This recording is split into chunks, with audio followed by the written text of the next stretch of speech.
Welcome to this video where I will explain my runs and give advice to those of you who attempt to take on this stage. If you haven't watched the previous parts of this episode, then I strongly advise you to do so. What I'm about to say may be self-explanatory for some people.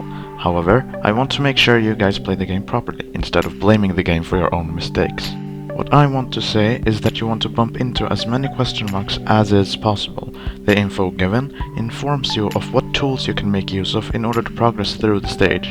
I've seen people neglect question marks, seemingly because they felt the question mark would not provide them anything worthwhile, or because they didn't notice question marks while focused on the stage. The next couple of seconds, they are seemingly stuck in a section, without any good idea as to how they should solve the obstacle they are facing appropriately.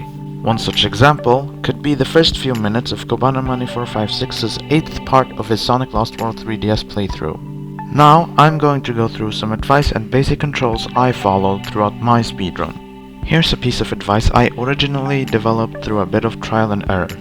When using the double jump to reach a cloud while using the Asteroid Wisp, hold down the jump button.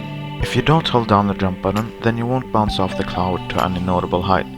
If you do hold the button down, however, you'll fly up all the way you normally would.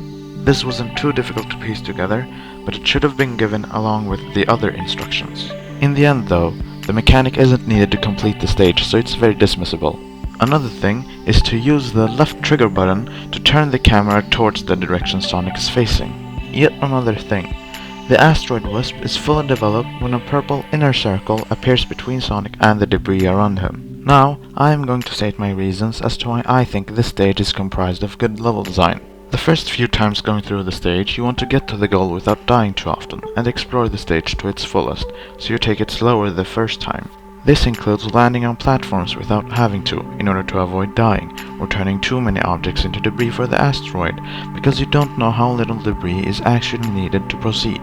As you keep replaying the stage, you'll get more accustomed to how Sonic works in said level. You come to learn what different paths, items, etc. are available at any given moment, as well as what comes next and what you already passed.